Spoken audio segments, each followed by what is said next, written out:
Hello everyone, welcome back to my channel. For today's video, we're going to be doing Grinch nails. I asked you guys on my Instagram page what design y'all wanted me to start off the Christmas season with. And somebody mentioned Grinch and I was already thinking about Grinch, so I said, why not? We're going to be applying sea salt caramel from Not Polish. It is one of their gel polishes that I absolutely adore. Their acrylic version is amazing as well, as always.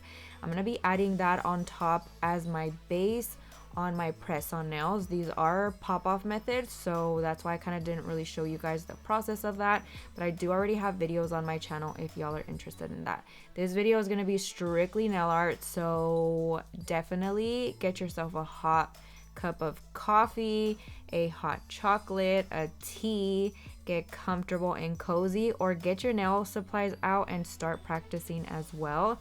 I feel like Christmas season is always my favorite, specifically because we do so much nail art. So I actually decided to start the process off with this character a little bit different than I typically do. I've talked about it on my channel before, how I try different methods to see what works better and what I like. A lot of the time I go in with the silhouette of the design, but this time, for whatever reason, I wanted to start with the most difficult part for me and then build it out from there. And for me, the eyes is always the hardest for me to do. I don't know, I always feel like the proportions never come out perfectly, so I wanted to start off with that and then go from there. And I'm not even gonna lie, I was decently surprised of how the process went and how smoothly it went. So I went ahead and just started off with my white gel paint from Veeda Bella, and I did the little silhouette of our eyes. And then I pretty much built it out from there. So I transitioned into the green for the pupil. And then we went in with a darker green for the outline of the eyes. I just wanted to make sure that I had that nice and dark to give me a good base of where I was gonna place everything. And then I started building out the shape of the head, the face, and all that good stuff. The Grinch, this specific photo that I chose, has a very easy shape to do, but for whatever reason, sometimes it can be very complicated if you're like me and you just overthink the whole thing. So I would just went ahead and started off by applying the green color of the lightest color that I was choosing. You can do the darker, whichever color you choose. I just pretty much went in with the whole face being that color, and then I decided to go in with all the little details. I do find that this is a little bit easier for me. Let me know your guys' thoughts down below in the comment section. Do you guys like doing the outline? Do you prefer to do the silhouette? Do you prefer to sketch it out? Like, what is your process when it comes to nail art? Let me know in the comment section. I am now going in with a darker green. I pretty much took a green that is going to be my darkest shade, and then I added yellow to it to make it a neon green. And then I also mixed the neon green with the dark green to get that middle shade of green, if that makes sense. So I'm pretty much just using two colors to get the colors that I need. And then of course you can always add white in there, black in there, depending on what shade you're trying to get. So at this point I'm adding in all of the shading, all of the details. And like I said, it was very easy in comparison to what my thought process was. So the Grinch is very furry, very textured. So I wanted to pretty much mimic that by adding tiny little strokes of different colored greens. So of course the areas that are more wrinkled and the areas that are deeper in the face are going to be darker versus the higher ones, and the T-zone pretty much and the areas that are not wrinkled are going to be lighter. So I pretty much went in with a rough sketch of where I was going to add my wrinkles, my mouth, the nose, and then I started in adding in all of the details. I'm pretty much using the short liner and the micro detail liner from Veeda Bella for this whole design.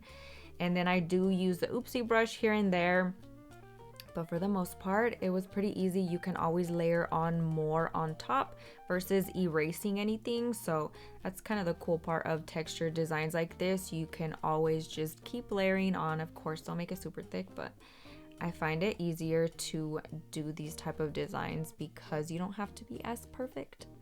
Now we're moving into the neck, chin area, and same process. I'm pretty much just changing the direction of my little hairs depending on what shape of the face I'm at. And then again, just adding more and more layers. I sometimes cured in between switching colors, and in other instances, I pretty much just went directly in with the wet paint. I didn't notice a huge difference because these are thicker consistency gel paints and gel polishes that I'm using. They don't bleed a lot into each other, which is nice. You would need a thinner consistency to make it a little bit more easy to blend, so if that makes sense. So I'm getting the perfect shading, the perfect detail. I was so excited just seeing this come together, especially editing the video. I was like, to think that we started from the eyes and now you can actually tell what character it is. I'm just going to be adding a little bit of the neck or chest area. I totally could have finished off his body, but I, for whatever reason, decided to just kind of leave it hanging. And I've done that before with different characters. I think my Freddy versus Jason or one of those characters, I did the same thing. It just makes it a lot easier and you don't have to be super perfectionist about the proportions of it. So I kind of just left it alone. I'm going to be going in and adding a little bit of a deeper shade into those eyes. And then we are moving along the rest of the nails. So for the ring finger, I ended up doing kind of like a string light design. Super easy. I'm going in with the short liner, the black gel paint from Veeda Bella, and we're just going to be outlining our little string light first. And then I'm actually going to be taking some jelly polishes of choice. I went with red, purple, blue, and yellow for that. And I'm using this to create kind of like the shining or the brightness of our little lights. And then cured that in the light. We're going in with the actual little light, and then I'm adding the black details to outline our little light bulbs. Again, curing in between layers. For this specific design, I decided to go ahead and cure, making sure that those colors do not blend. And then for the rest of the nails, we're just going to be doing Frenchy with our brightest green color that I mixed, using the long liner for that process. And that's pretty much it. Let me know your guys' thoughts down below. I definitely love hearing your guys' thoughts, comments, questions, if you will. And don't forget to follow my other social medias. I post so much more content on there, specifically TikTok and Instagram and all that good stuff. I'm just gonna go ahead and take my long liner.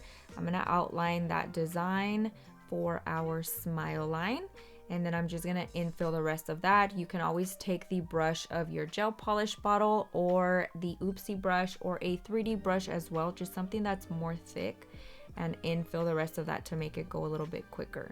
Curing in the light for a full 60 seconds is extremely important, especially when you are using thicker consistency gel polishes, gel paints, or some that are very pigmented as well. I'm now going in with Matte It from Not Polished, just top coating that, making sure, again, curing in the light for a full 60 seconds. But that pretty much concludes today's video. Let me know what you guys think down below. Thank you guys so much for watching. I hope you enjoyed it. I hope you learned a ton, and I'll see you guys next time.